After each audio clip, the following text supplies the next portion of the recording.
नमस्कार दर्शक बंधु ओडिया साहित्य रिव्यू यूट्यूब चैनल को आपण मानक स्वागत।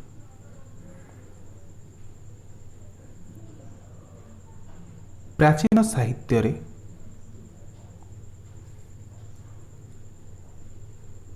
चर्या साहित्य सप्तम शताब्दी द्वादश शताब्दी मध्य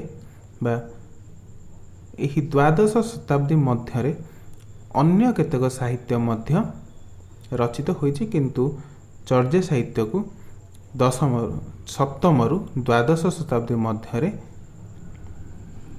रचना करा जाइछि बोली मत दिया जाय थाए।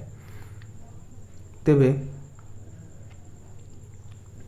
चर्या साहित्य परवर्ती समय रे नाथ साहित्य बोली एक परंपरा गढ़ी उठिथिला। एही नाथ साहित्य कौन, यह संपर्क रे आमे विस्तृत भाव रे आलोचना करिबा।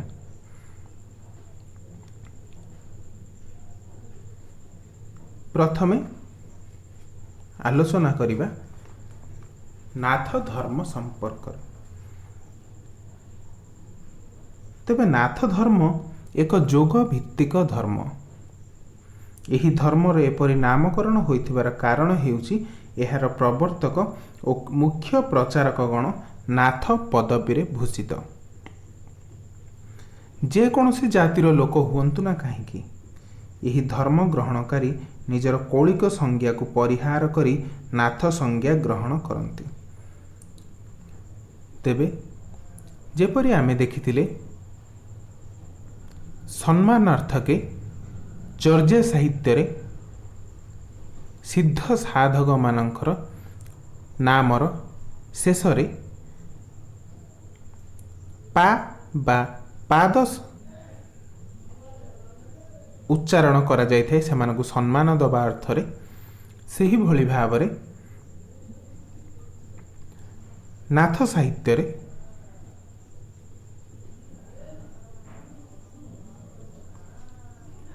साधक मानकर नामर शेष रे बा अंतरे पा नाथ शब्द जोग करा जाय थाए। से जे कोनोसी कौलिक बा जे कोनोसी धर्मर हुअन्तु ना काहेकि।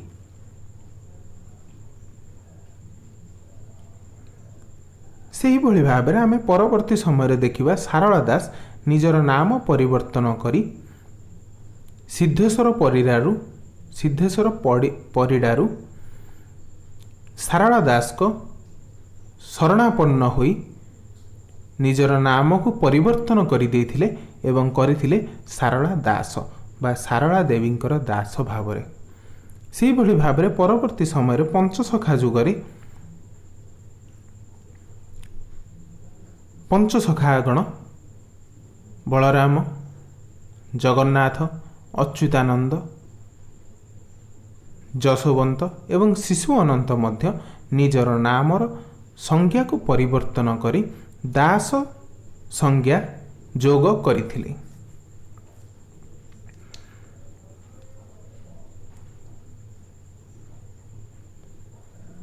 तेबे यही नाथ शब्दर अर्थ कौन? एहर अर्थ हेउछि ना शब्दर अर्थ हेउछि जहा मुख्य दान रे दक्ष, अर्थात जहा मुख्य प्राप्ति संबंध रे सम्यक ज्ञान जात कराए। थ शब्दर अर्थ हेउछि ज्ञानर दूरीकरण, अर्थात नाथर आश्रय रे नाथ ब्रह्मर साक्षात्कार होइथाए एवं अज्ञानर माया अवरुद्ध होइथाए।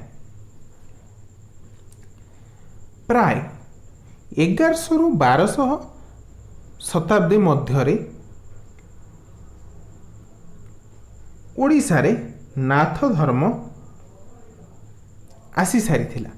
तो भारत वर्ष रे मध्य एही नाथ धर्मर प्रति अंचल को परिव्याप्त होइथिला।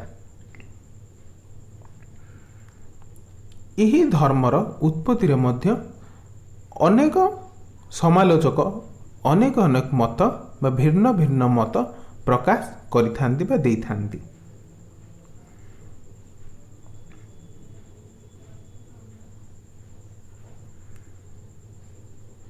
ତେବେ ନାଥ ସାହିତ୍ୟ ପରମ୍ପରାକୁ ବା ନାଥ ସାହିତ୍ୟ ପରମ୍ପରା ନାଥ ଧର୍ମକୁ କେନ୍ଦ୍ର କରି ରଚିତ ହୋଇଛି। ଏହାର ସାହିତ୍ୟକୁ ନାଥ ସାହିତ୍ୟ ବୋଲି କୁହାଯାଇଥାଏ। ଏହାର ବିକାଶ କାଳ ନାଥ ଧର୍ମକୁ ଆଧାର କରି, ଯାହା 1100 ଏବଂ 1200 ଶତାବ୍ଦୀ ଠାରୁ ଚତୁର୍ଦ୍ଦଶ ଶତାବ୍ଦୀ ପର୍ଯ୍ୟନ୍ତ ଗତିଶୀଳ। ଚତୁର୍ଦ୍ଦଶ ଶତାବ୍ଦୀ ଅର୍ଥାତ୍ ସାରଳାଙ୍କର ପୂର୍ବବର୍ତ୍ତୀ ଯୁଗ ବା ସାରଳା ଯୁଗ 1500 ଶତାବ୍ଦୀ ବା ପଞ୍ଚଦଶ ଶତାବ୍ଦୀରେ ଆରମ୍ଭ ହୋଇଥାଏ ଏବଂ ଏହି ନାଥ ଧର୍ମ 1400 ଶତାବ୍ଦୀରେ ବା ଚତୁର୍ଦ୍ଦଶ ଶତାବ୍ଦୀରେ ସମାପ୍ତ ହୋଇଛି। ସିଦ୍ଧ ନାଥ ଯୋଗୀମାନେ ସେମାନଙ୍କର ଆଭିମୁଖ୍ୟକୁ ପ୍ରକାଶ କରିବା ପାଇଁ ସୃଷ୍ଟି କରିଥିବା ରଚନାବଳୀ ନାଥ ସାହିତ୍ୟର ଅନ୍ତର୍ଗତ। ଏଥିରେ ମୁଖ୍ୟ ସାଧକ ବା ମୁଖ୍ୟ ନାଥ ଯୋଗୀ ହେଉଛନ୍ତି ମତ୍ସ୍ୟେନ୍ଦ୍ରନାଥ, ଗୋରକ୍ଷନାଥ ଇତ୍ୟାଦି। ସେମାନେ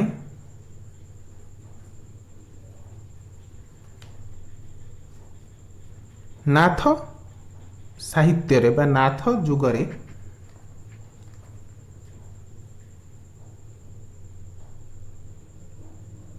ଯେଉଁ ସବୁ ସାହିତ୍ୟ ରଚନା କରିଯାଇଛନ୍ତି ତାହାକୁ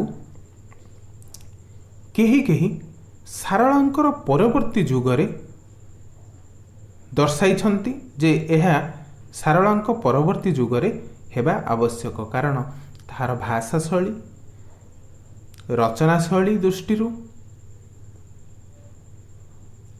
ତାହାକୁ ସାରଳାଙ୍କର ପରବର୍ତ୍ତୀ ଯୁଗରେ ଏହା ପରବର୍ତ୍ତୀ ଯୁଗର ଏହି ସାହିତ୍ୟ ବୋଲି ମତବ୍ୟକ୍ତ କରିଛନ୍ତି।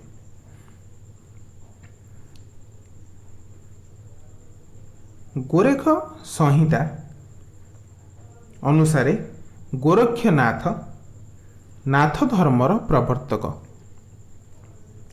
ଓ ନାଥ ସଂଜ୍ଞାଧାରୀ ଯୋଗୀ ଜାତି ତାଙ୍କଠାରୁ ବଡ଼। ବିନ୍ଦୁନାଥ, ମୀନନାଥ, ଗୋରକ୍ଷନାଥ, ଛାୟାନାଥ, ସତ୍ୟନାଥ ଇତ୍ୟାଦି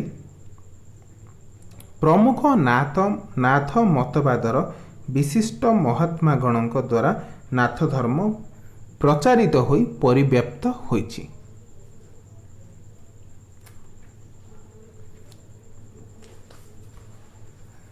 ତେବେ ଆସନ୍ତୁ ଆଲୋଚନା କରିବା ନାଥ ଯୋଗୀଙ୍କ ସମ୍ପର୍କରେ କିଛି। ପ୍ରଥମେ ମତ୍ସ୍ୟେନ୍ଦ୍ରନାଥ।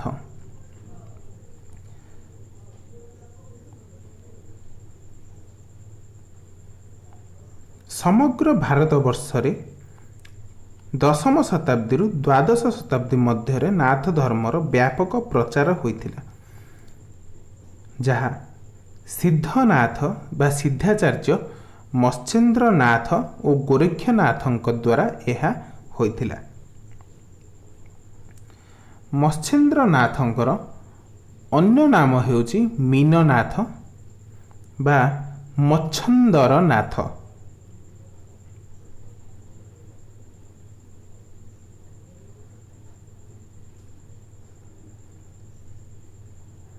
ତେବେ ତନ୍ତ୍ରାଲୋକ ଗୋଟିଏ ବିବରଣୀ ଅଛି। ସେହି ତନ୍ତ୍ରାଲୋକ ଅନୁସାରେ ମତ୍ସ୍ୟେନ୍ଦ୍ରନାଥ ବଙ୍ଗଳାର ଚନ୍ଦ୍ରଦ୍ୱୀପରେ ବିନିର୍ଗତ ବୋଲି ବା ଚନ୍ଦ୍ରଦ୍ୱୀପରେ ଜନ୍ମ ବୋଲି ଡକ୍ଟର ଚିନ୍ତାହରଣ ଚକ୍ରବର୍ତ୍ତୀ ପ୍ରକାଶ କରିଛନ୍ତି।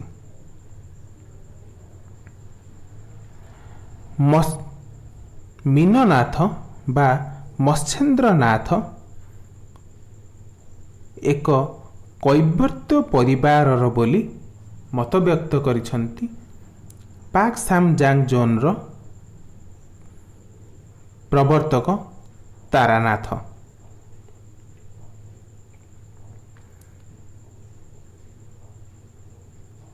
ପ୍ରତିବର୍ଷ ମତ୍ସ୍ୟେନ୍ଦ୍ରନାଥଙ୍କର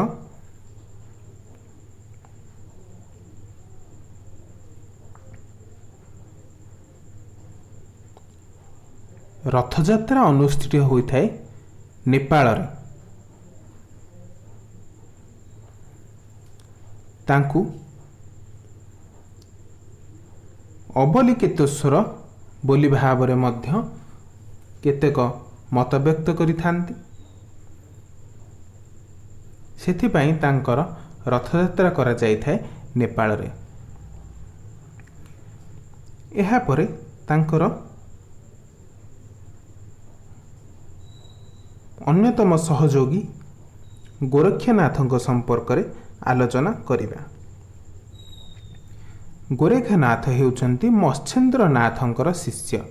ସେ ଶିଷ୍ୟ ହୋଇଥିଲେ ମଧ୍ୟ ତାଙ୍କର ଥିଲେ ଘନିଷ୍ଠ ସହଯୋଗୀ।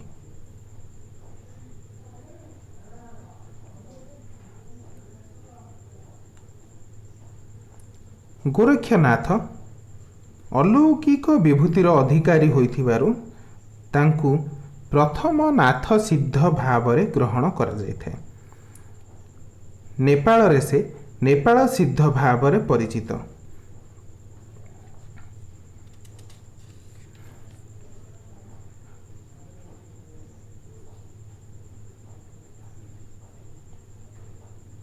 ସେ 200ରୁ ଅଧିକ ବର୍ଷ ବଞ୍ଚିଥିବାର ବା ଜୀବିତ ଥିବାର ବିଶ୍ୱାସ କରାଯାଇଥାଏ।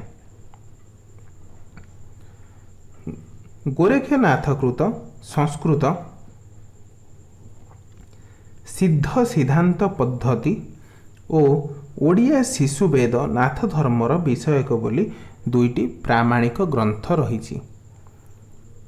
ତେଣୁ ଗୋରକ୍ଷନାଥ ହେଉଛନ୍ତି ଓଡ଼ିଶାର ଏହା ସମ୍ପୂର୍ଣ୍ଣ ଭାବରେ ପ୍ରମାଣିତ ହେଉଛି। ନାଥ ସାହିତ୍ୟ ସମ୍ପର୍କରେ ଆଲୋଚନା କରିବା।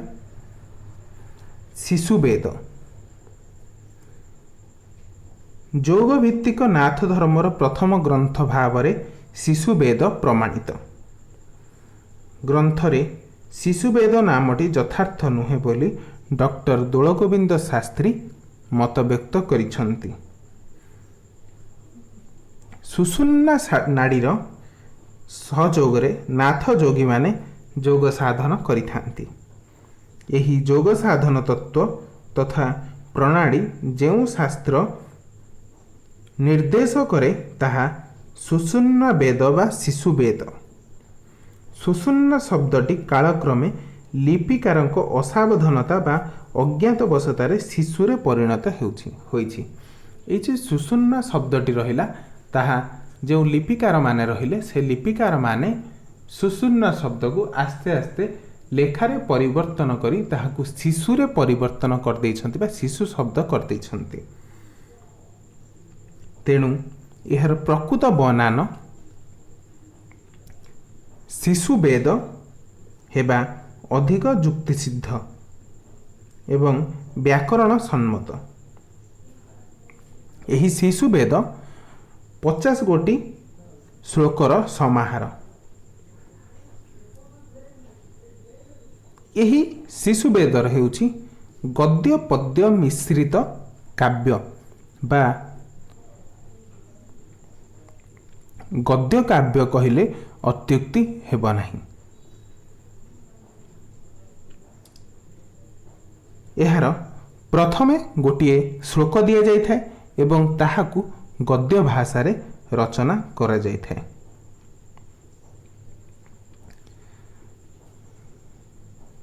ତେବେ କେତେକ ଶିଶୁବେଦକୁ 1400 ଶତାବ୍ଦୀର ରଚନା ବୋଲି କହିଥାନ୍ତି। ସାରଳା ଦାସ ଶିଶୁବେଦ ପଦଟି ଅନେକ ସ୍ଥାନରେ ବ୍ୟବହାର କରିଛନ୍ତି। ତେଣୁ ଏହାକୁ ପ୍ରାକ୍ ସାରଳା ଯୁଗର ରଚନା ଭାବରେ ଅନେକ ସମାଲୋଚନା ଗ୍ରହଣ କରିଥାନ୍ତି। ସାରଳା ଦାସ ଶିଶୁ ବେଦକୁ କେତେକ ସ୍ଥାନରେ ଅଜପା ବେଦ ବା ଶିଶୁ ମୁନା ବେଦ ଭାବରେ ମଧ୍ୟ ନାମିତ କରିଛନ୍ତି। ତେଣୁ ଶିଶୁ ବେଦରେ ଯେଉଁ ଯୋଗ ଭିତ୍ତିକ ନାଥ ଧର୍ମର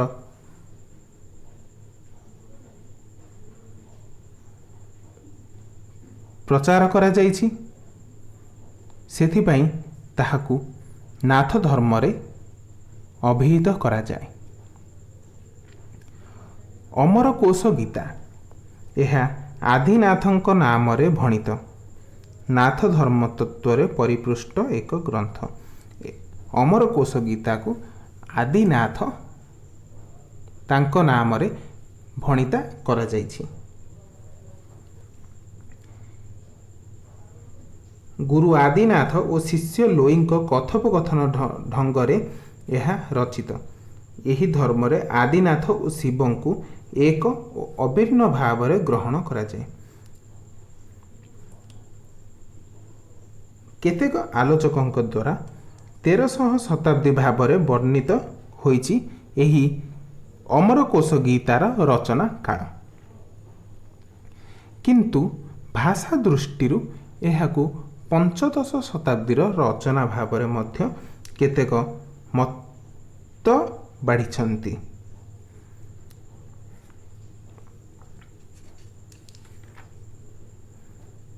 ଏହା ପ୍ରାଚୀନ ଗଦ୍ୟ ଶୈଳୀରେ ରଚିତ ହୋଇଛି। ଏହି ଅମରକୋଷ ପୋଥି ପ୍ରାଚୀନ ଗଦ୍ୟ ଶୈଳୀରେ ରଚିତ ହୋଇଛି। ମତ୍ସ୍ୟେନ୍ଦ୍ର ଗୀତା,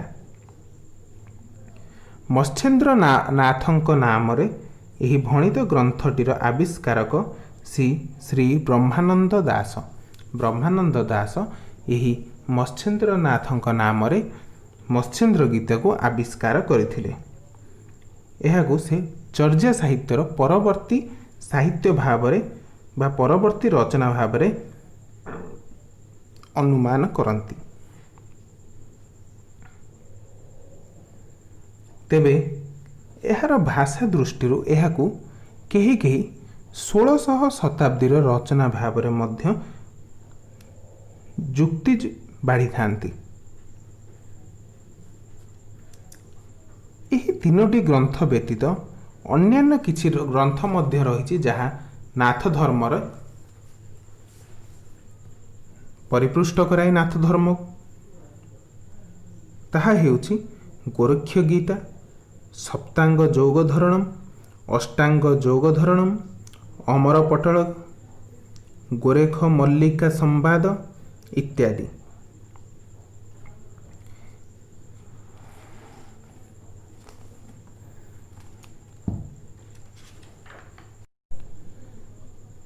ସାହିତ୍ୟର ବିଚାର ଦୃଷ୍ଟିରୁ ଓଡ଼ିଆ ସାହିତ୍ୟ ଇତିହାସରେ ଚର୍ଯାପଦ ବା ନାଥ ଯୁଗ ଏହାର କୌଣସି ମାତ୍ର ନିର୍ଦ୍ଦିଷ୍ଟ ମୂଲ୍ୟ ଥାଇ ନପାରେ। ମାତ୍ର ଅଭିବ୍ୟକ୍ତି ବା କ୍ରମ ବିକାଶ ପଥରେ ଚର୍ଯାପଦର ପ୍ରତ୍ନମାଗଧି ଅପଭ୍ରଂଶରୁ ଓଡ଼ିଆ ସାହିତ୍ୟ ଓ ଭାଷାର ଏକ କ୍ଷୀଣ ପଦକ୍ଷେପ ଏପର୍ଯ୍ୟନ୍ତ ମିଳିଥିବା ସ୍ୱଳ୍ପ ପରିମିତ ନାଥ ସାହିତ୍ୟରେ ଲକ୍ଷ୍ୟ କରାଯାଇପାରେ। ଏହାର ପରବର୍ତ୍ତୀ ଅଧ୍ୟାୟରେ ଆମେ ଆଲୋଚନା କରିବା ଶୈବ ଯୁଗ ସମ୍ପର୍କରେ ଏବଂ ତାହାପରେ ଆଲୋଚନା କରିବା ସାରଳା ଯୁଗ ସମ୍ପର୍କରେ। ଧନ୍ୟବାଦ। ଯଦି ସବସ୍କ୍ରାଇବ୍ କରିନାହାନ୍ତି ମୋ ଚ୍ୟାନେଲକୁ ତେବେ ସବସ୍କ୍ରାଇବ୍ କରନ୍ତୁ, ଯାହାଫଳରେ ଓଡ଼ିଆ ସାହିତ୍ୟ ସମ୍ପର୍କରେ ଟିକିନିକି ଆପଣମାନଙ୍କ ପାଖରେ ଯଥାଶୀଘ୍ର ପହଞ୍ଚି ପାରିବ ନୋଟିଫିକେସନ୍ ଜରିଆରେ। ଧନ୍ୟବାଦ। ଜୟ ଜଗନ୍ନାଥ।